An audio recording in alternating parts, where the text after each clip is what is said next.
Reporte 100. Le agradezco al doctor en Ciencias Económicas por la Universidad Autónoma de Baja California, la UABC, e investigador del CIAT, Carlos Gabriel Borbón Morales, que esté con nosotros esta mañana aquí en Reporte 100. Doctor, ¿cómo está? Buenos días. Sí, muy buenos días, Juan Carlos, muy amable. Usted es muy amable por invitarme y aprovecho pues para darle los buenos días a toda su amable audiencia. Muchas gracias, doctor. Y es que el tema de la comida chatarra ha retomado importancia en este país luego de que el estado de Oaxaca, el Congreso, legisló en esta materia para prohibir la venta de comida chatarra a menores de edad. No el consumo, la venta. Hay que dejarlo en claro porque hay personas que creen que se prohibió el consumo. No, se prohibió venderle a menores de edad. Un adulto puede comprar en Oaxaca papitas. Bueno, todavía no está publicada la ley, pero cuando esté publicada, le podrá comprar unas papitas al chamaco y podrá comerse las papitas el chamaco. Pero bueno, hay otros estados de la República, como Sonora, diputados que han manifestado que tienen la intención de replicar, hacer una ley espejo sobre esta ley que se aprobó en Oaxaca bajo la justificación de que es muy alto el consumo de comida chatarra aquí en Sonora. ¿Usted ha hecho investigación sobre esto, Carlos? Bueno, sí, Juan Carlos, qué bien que lo pregunta. Mire, yo creo que sí es importante para el público que nos escucha partir de una definición precisa de lo que serían estos alimentos, que también son conocidos como alimentos de muy bajo contenido de valor nutrimental o alimentos de alto contenido o alto valor energético. Es decir, estamos hablando de alimentos para que la gente que nos esté escuchando, de 4 kilocalorías por gramo.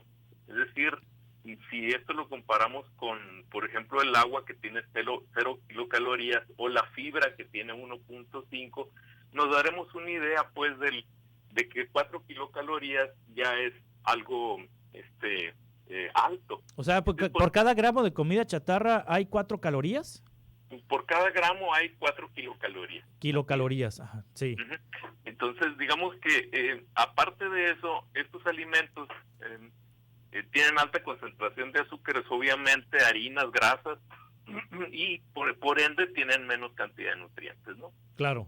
O sea, no sirve de mucho para el organismo, pues. Claro, es correcto. O sea, quitan el hambre, nada más. Es correcto, le quitan el hambre, sacian el hambre, pero la verdad es que pues no están nutriendo y sí son un reservorio, se convierten en un insumo para un reservorio de azúcares, de grasas y bueno, con los efectos que ya sabemos en obesidad y diabetes y demás. Sí, y en Sonora, ¿cómo estamos en consumo de comida chatarra? Bueno, en el caso del estado de Sonora, nosotros lo que partimos en la investigación fue utilizar unas encuestas de INEGI que son conocidas como encuestas nacionales de ingreso-gasto, que son los proveedores de nuestra información. Entonces, esas encuestas, que a propósito salen cada 2 años y está próximo a llegar el 2020, de alguna manera son las que nos surten esa información, ¿no? Por decir así, un dato promedio de uno de los productos emblemáticos de la comida chatarra, por decirlo así, estamos hablando de que se gastan en refrescos en promedio un 5.8% del gasto trimestral en promedio de los hogares, y eso la verdad es bastante alto, ¿no? Sí, o sea, de cada 100 pesos, 5 van a refrescos cada 3 meses. Sí, digamos que 6 van a refrescos, 6 ¿no? pesos. En promedio. Sí.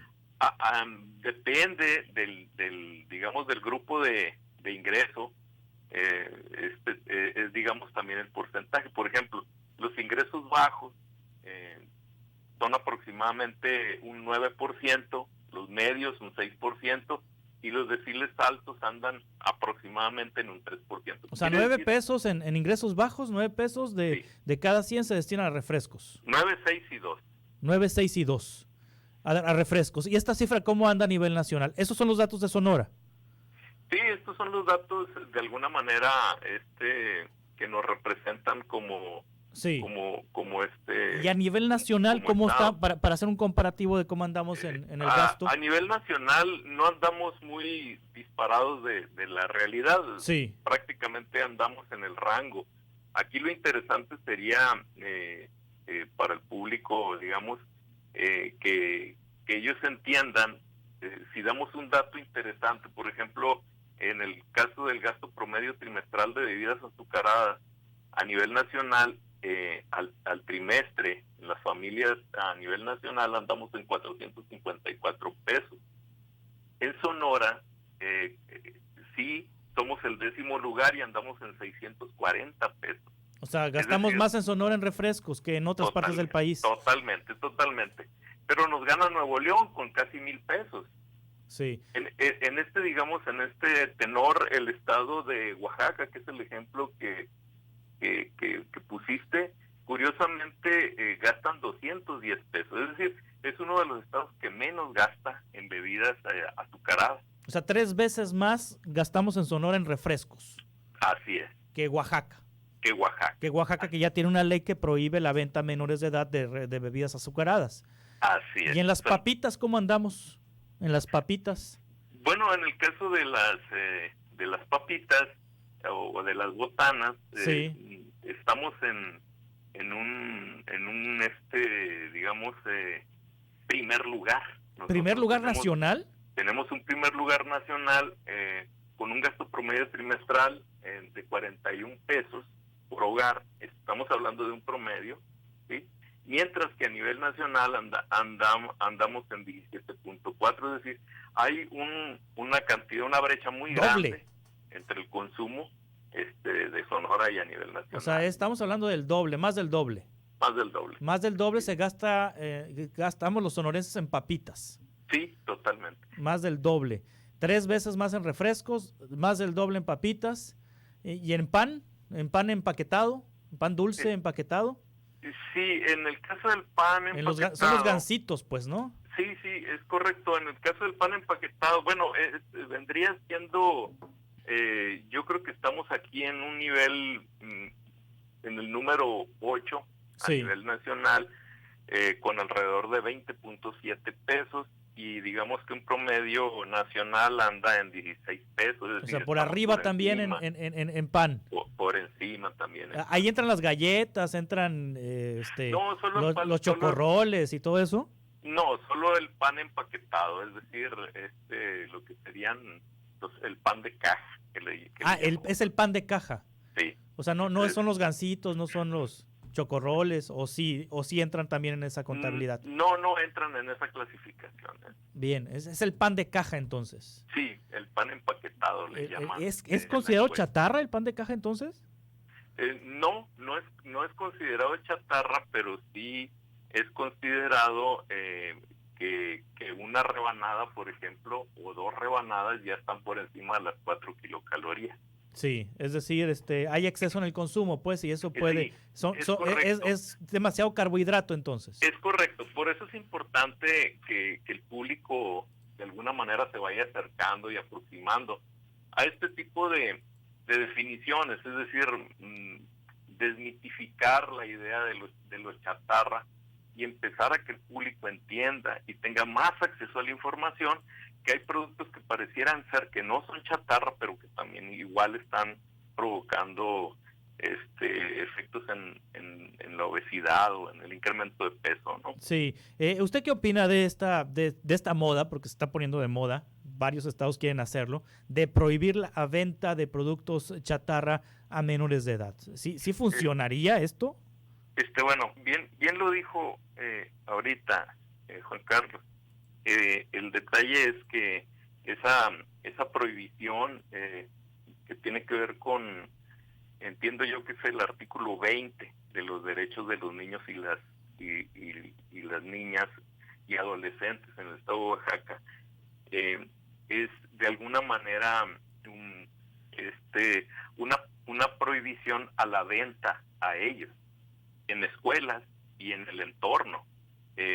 Bien lo dijo usted, va a depender de los padres. El punto es que muchos de los padres pues les van a seguir comprando este tipo de productos. Sí. ¿Qué se puede pensar de este tipo de prohibiciones?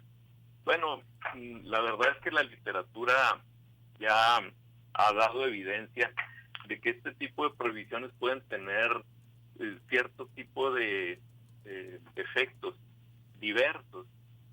Una, puede existir el mercado negro, ¿no? Obviamente eso es casi natural. Un producto que se prohíbe al mercado, casi naturalmente lo que ocurre es que se da un mercado negro. Sin duda alguna, pues son formas que se pueden utilizar para hacer la disminución del consumo. Obviamente esto, como todos lo sabemos, no es de